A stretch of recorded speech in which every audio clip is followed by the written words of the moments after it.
this is so simple, it should be criminal, no one ever told you it. And while you watch me draw this today, follow on with these simple, easy to follow exercises so that you can take away all of the confusion that you have about all of your amazing ideas, focus it down into what you actually want to do, and actually achieve what you want to and hit your goals. Because this will change everything for the best. Now, one of the best and the worst parts about being creative is that you have a ton of ideas, and that also means that you also have a lot of directions that you can go in. And really the inspiration from this video comes from just my conversations with artists, what I read from artists online, and definitely from when I work for people in my mentorship. And so a really common trait that I see is that you'll probably have a ton of ideas and a ton of directions that you can go in. And I've talked to people before and I'm like, hey, what do you want to do? And they're like, I want to go ahead and make merchandise, and I want to sell a comic, and I want to work at Riot Games, and I want to do commissions, and I want to sell at conventions, and I want to start a Patreon, and I want to start a YouTube channel. And I'm always like, okay. But you're not going to be able to do all of those things, and you're definitely not going to be able to do all those things up front because you have a bazillion ideas. And that's great, but that's also incredibly overwhelming, isn't it? Have you ever felt like this? One of the things that I had in a moment of clarity here was I created this focus chart, and this looks incredibly simple, and there's a free resource down below in the description so that you can follow along with this too as we go through this, or you can come back to it after you watch the video and see how easy this is to do and how transformative it'll be for you. And now for you as an artist, I want to gift you some clarity right now. So go ahead, follow along with this, see how this works, and I'm going to give this to you in multiple different versions of it, so buckle up because here we go. Now, immediately starting this off, I really want you to take a look at this diagram, which I'm going to call the focus rings, okay? And I want you to observe the fact that there are only 3 rings. Everybody, I just want you to know is that you can do anything in this life, but you can't do everything in this life. And so what I think that is really necessary for you is to go ahead and focus everything that you want to do, all of your grand ambitions, down to just 3 things. Because if you can do this, then you can go ahead and actually hit them instead of regret the fact that you never hit any of them. So the first thing I want you to start off with is that inner ring, that bullseye right there. And this is what I call your core, okay? Your core is going to be your number one interest. And I'm just going to go ahead and submit myself for your viewing consideration here just to see how this works. And then I'll go ahead, I'll give this to you in a multitude of different versions of this one, okay? For me right here at my core, the number one thing that I do, the number one thing that I do in my career is teaching art. And I identify that this is the most important thing for me because it literally is what I love to do. It is why I wake up. It is why I like to produce this content, and we'll talk about how this all feeds into this as well, okay? And then outwards from there, this is where I call this your second tier. And so for me, my second tier is going to be my freelance and illustration business. Everything that I'm doing in my freelance business, it feeds into my ability to teach art. The more proficient I am with my freelancing and the more proficient I am with my illustration, the better that I can bring that into how to teach art, the better I'm able to deliver this content to you, the better that I'm going to be able to as well understand it, and so that I can go ahead and do better in my business in years forward here. And this third ring I call the tertiary ring. My third priority for me is right here on YouTube. So this YouTube content is, again, it's a really big priority. Like I put out videos all the time here. Now, here's another great way of thinking about it and why you need to create a priority ring circle for yourself right now using my resource is that first and foremost, you need to think about what your consistency level is. So as we observe right here, when we take a look at my core of teaching art, this is 90% consistency. So whatever is at your core, that's where you need to be at, like all the time. And you'll notice I didn't say 100% because just honestly, things will come up. Now, down to my second tier here, it's still a big priority to me. I'm not saying it's not important. This is where my 70% consistency is going to come into play. And then when I go down to my tertiary one, this is where I'm 50% consistent, okay? Now, the thing that I want to just make this really obvious, this is not your permission to just kind of screw off and not do what you need to do, okay? But this is where you need to be at least 50% consistent, and we'll also take a look at how you can utilize this consistency pattern within everything that you're doing, and especially social media, and we'll take a look at that a little bit later. But for right now, here's what I want to clue you in on, is that you have a core practice, then you have a secondary practice, and then you have a tertiary practice. And if you go ahead and prioritize it like that, all of a sudden, this should give you a lot of clarity for how you can now proceed forward. But listen, we're not done here. This is one simple way of doing it. Let me show you how this evolves and how you can use it for anything artistically. Now, for everybody with art business intentions, for example here, let's just say that you are a convention artist, okay? That's your main shtick, okay? And if you're going to conventions, you're selling a lot of products. What I identify is that you need to go ahead, and especially if you're new to this, you need to start off by understanding where you are now and where you need to go. So let's check this out. So at the core, let's just say that the number one thing that people are guaranteed to buy from you, like you can get money for it right now, and it takes a lot less effort for you to do it, is gonna be stickers, okay? So if you're somebody that likes to create, like different fandoms and create little stickers of them and stuff, and you know that people like that, boom, that's where you wanna start out. And then on your second tier, let's think about your expansion potential from there, where you can start to get a little bit more money for it, and you can do that kind of soonish. And so if you're somebody that starts to go consistently to these events, you can also start to sell prints. And maybe you're not gonna get as much at the start, but you can grow it so that you can, as you amass a bigger collection over time of different prints of different characters and all this stuff, then you can go ahead and sell more prints for more money. And then let's think about what's that third tier, okay? Where's that tertiary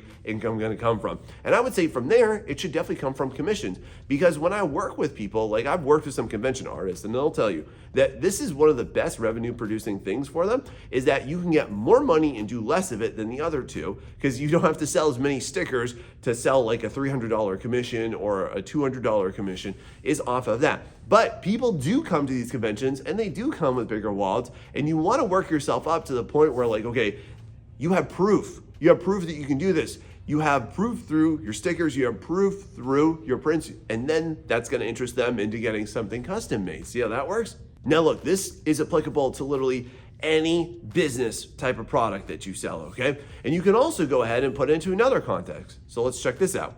As an alternative, let's say that you're a content creator, okay? And if you're a content creator, let's just say that you're like me and you love to go ahead and put this on YouTube right here. That's at your core. That is your number one thing. Like no matter what, come hell or high water, you are gonna produce YouTube-based content. It's gonna be excellent, right? And then outside of there, where you expand to get a little bit more money, because ad revenue, it's not the biggest part of this, okay? And it's not totally reliable either, friend, in case you didn't know that.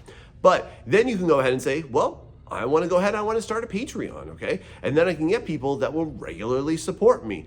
And then from there, where can we expand outwards? Okay, so I would say on your tertiary ring, this can definitely be, how about you think about creating some digital assets? Maybe this could be some courses. Maybe these could be some brushes. These could be some type of digital download so that people can support you, people can do it regularly. And again, this will bring you more money. And again, it follows the structure of money now, money soon, and money later. What do you think? Is that simple enough so far? Because we're not done yet. Now I want to tackle a new topic here, which is how I've been able to grow and expand my freelancing business, and how I've been able to stay in this while increasing pricing regardless of any economy, regardless of any president, or regardless of any war. And I've been able to do this for over a decade, and now you can too. So take a look at this chart right here, okay?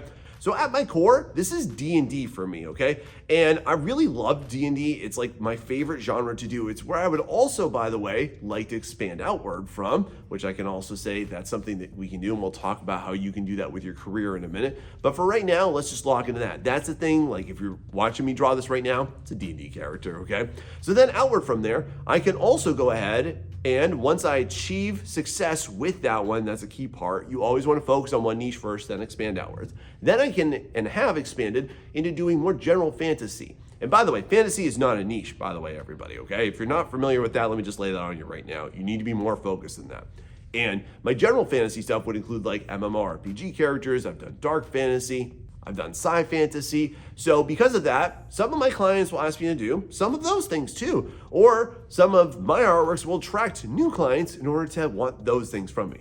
And then outwardly from there, here's a big thing, and I want to let you on a big reality in just a second. So on my tertiary tier, this is going to be where I can start to do commercial opportunities. And this is necessary because, again, if I follow this practice, if I follow this procedure, this is where I can get money now, and I can get more money soon, and I can get even more money later. And this just falls down to one basic simple practice. And if you followed me for a bit here about freelance business, by the way, you'll never find anybody on this platform that will be as real, honest, and actionable as the advice I'm going to give you. And I literally have more stuff on this than any other content creators, so go check it out after this video.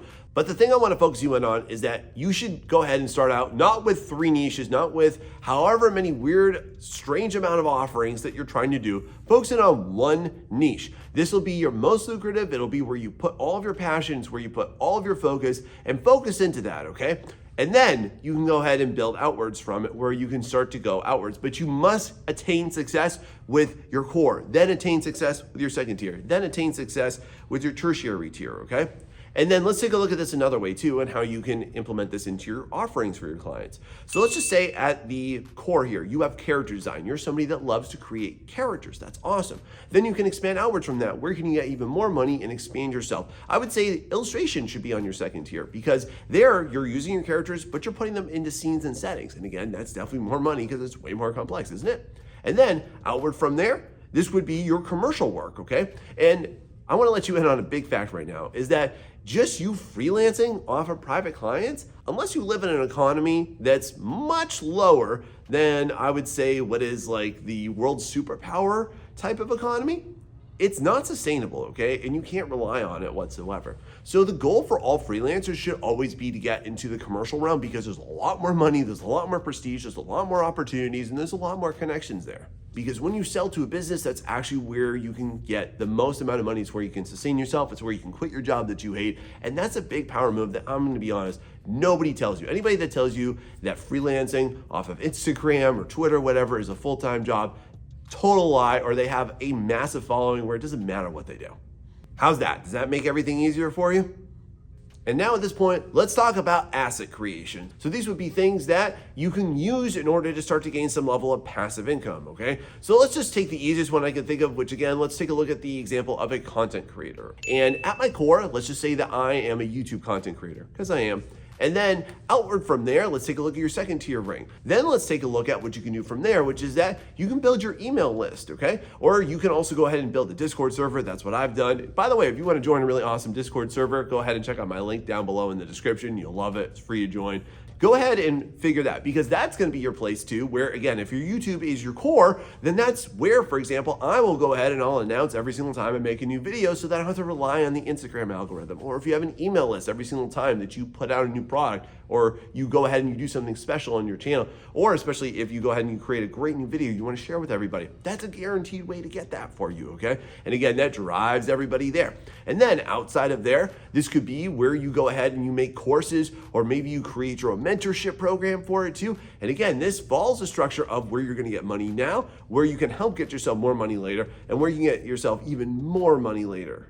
Now, if you're on this note, here's just one thing that I do want to let you know, because I talk to a lot of people about wanting to create passive income. And I even said that word a minute ago, but I need to go ahead and I need to let you in on a big reality of this, my friend, is that you can never have passive income without having active income first. This is a horrible misunderstanding of our business community, okay? You might have heard the idea that like, okay, you need to go ahead and have 7 revenue streams. That's great if you're privileged enough to actually have that level of exposure and have that level of success. But for you starting out, that is a stupid idea. You should go ahead and, if I take a look at this ring again right here, start with one of these. Just do one of these until you get success. Then expand outwards, okay? Think about how you can, like for me, I didn't start my Discord channel until I had at least 2,000 people that were subscribed to me. And then outward from there, my tertiary tier, I did not start my mentorship program until I had 5,000 subscribers.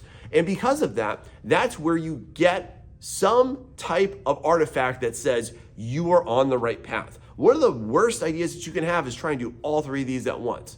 And the way you're going to do that again is, key point, you need to give value, and you need to give value without any expectation of reciprocation. In other words, don't go ahead and just expect people to support you on Patreon. Don't expect people to go ahead and support you on any other platform or buy your crap when you haven't given them a reason to. Just because you make great art doesn't mean people want to pay you just to sit at home and create great art, all right? You have to go deeper than that. And so as my own example right here, I would say that for me, my assets follow as such. So right at my core is my YouTube content, because this is where I'm gonna be most consistent with it. Outward from there, this would be my mentorship. And that's because I'm very flexible with this one. I don't have to invest as much time as I do editing my videos and creating content like this for you too. And then on my tertiary tier, this could be where I don't have this plan right now, but I do have some ideas percolating up here where I want to go ahead and create some other type of assets. I want to create some digital downloads. I want to create things that will help artists just like you. And that'll be in the future. I don't know what that'll be. And by no means am I saying like, this is like my nefarious scheme, or like, this is my intent is just to make money, because I literally did this for 2 years without a dime or expectation to make one. And I do that just because I want to help artists just like you, friend. And again, if you're down for this, please hit that like and subscribe because I would love to continue to help people just like you. And if you're also somebody who's really serious about wanting to grow an audience, my friend, then stay tuned because I am going to go over how you can attack social media and your better marketing from doing the same exact procedure. But if you want to create wealth building assets, this is the best way to do it because it's sustainable. Now, how would you like a content creator strategy that doesn't suck, that you can keep up and won't make you want to quit and just be a complete digital hermit? Check this out. Now let's start off with your core. I would say go ahead and pick one platform where you just want to kill it, one platform where you are going to be, again, 90% consistent with everything you're posting and where you're going to pour most of yourself into, okay? And for anybody here that's trying to post across 17 different platforms and hoping for success, this is the reason why you're not doing it. Just pick one bay and invest into them and make sure that you're hitting them up all the time as often as possible, okay?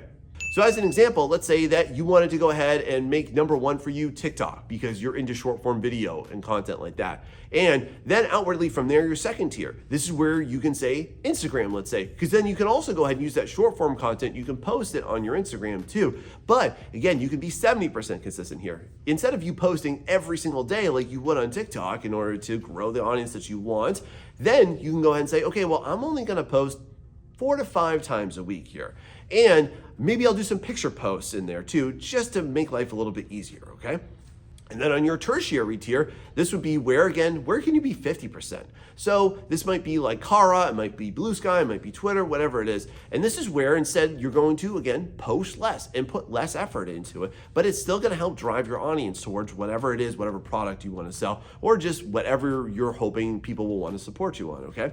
And then this is where I would say maybe you instead wanna post like 2 or 3 times a week, okay? And what this constructs is a really sustainable schedule for you so that you're not stressed out, you're not feeling like you're doing 100,000 things and you're just trying to do what a team of people do. Because just to be honest, if you're ever looking at a major content creator and you're like, oh my God, how do they post all this wonderful stuff on 5 different platforms? It's not them. They hire people to do that. But that's not you, and that's not you yet. Not to say that it won't be, but just clue yourself into this. You have to be sustainable up front, and then you can build outward from there, okay? And then what I would also encourage you to do is to evaluate this not once a week, not once a month, not get stressed out about that, but literally like once every 6 to 12 months, this is a good time for you to totally reevaluate this. Did I just blow anybody's mind? Y'all think that you can do this? Now, this isn't just for business endeavors, all right? If you're just like, man, I'm just somebody who enjoys art and I just like to do this in my free time, I got you. So check this out. And let's see how we can use this exact structure for your passion projects. So check this out here. So starting off at your core, let's just say that you want to go ahead and make a comic. This is a very common thing. I talk to a lot of artists about this. I coach a lot of artists for how to do this better. And listen, you can go ahead and swap this out for your own story, your own graphic novel, whatever it is. But I want to just put this in there that at your core, like this is the number one thing you want to do where you want to be the most consistent with it again, okay? Then on your second tier from there, think about what also feeds into that. And so for me, I would say it should be character design, okay? Because no matter what type of story you have or whatever type of aesthetic that you have and whatever type of style that you have, it's going to involve creating characters. And you have to know how to do really good character design to have something that's actually going to stick, something that's actually going to be relevant, something that's actually going to have some type of flair that people are going to want to latch on to and continue to be a part of your fan base for, right? And then even outside of there, I would say your third tier ring should be your world building because again, that all feeds towards the core. If you assimilate all of your passion projects like this and you think about the different components for it, what I often find is that a lot of artists, when you're working on your passion projects, it's not that your passion projects have bad ideas. It's not that they're impossible to do. But a lot of times when I work with people, I kind of identify that they're really lost on like the separate components that make them up and break them up, okay?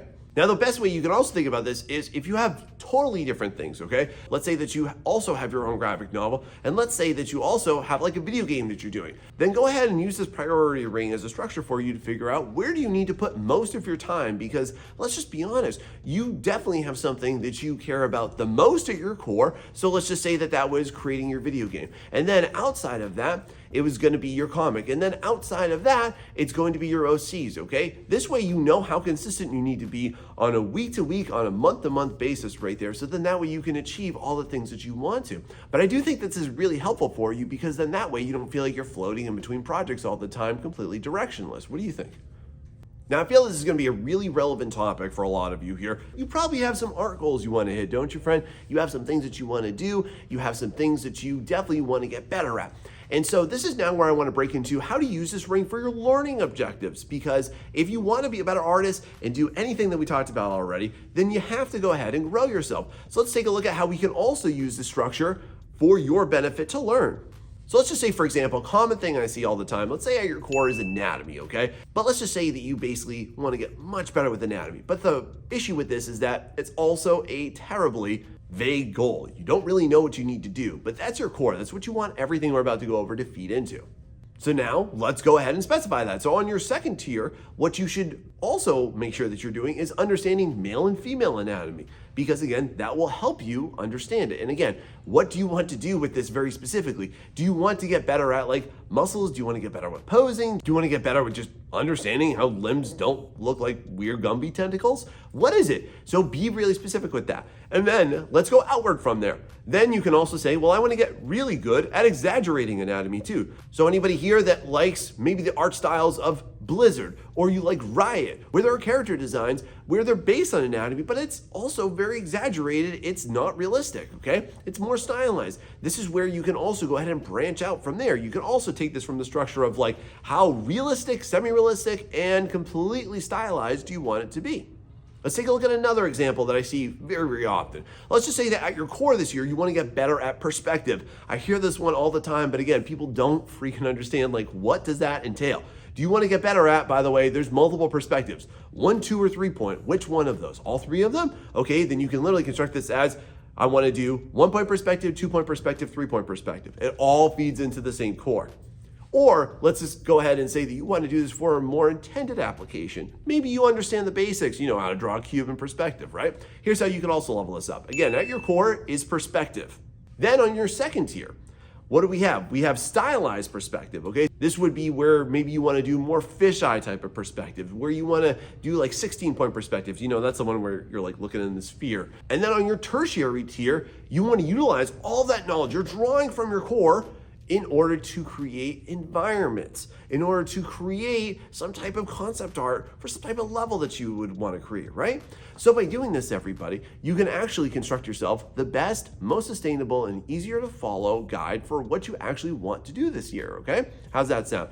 And by the way, as I talk on this note here, would you like to see a video where I actually give you some advice on how to better construct your learning objectives for this year? Because I'm gonna be honest, I hear so much bad advice on this around this time of the year. It drives me absolutely crazy. And then since you also have art goals and you're really, really passionate about everything that you do, I'm gonna be sure in saying this, that it means something to you and you really wanna hit it. But do you just have problems sticking to it and actually achieving them? And just real talk here, have you ever considered that maybe your art goals just suck and they're not written well, they're not conceived of properly? So to help you out with that, I made an entire video for you right here. So go ahead, go check it out. And this helped you, share with somebody that you know. Thanks so much, see you next time.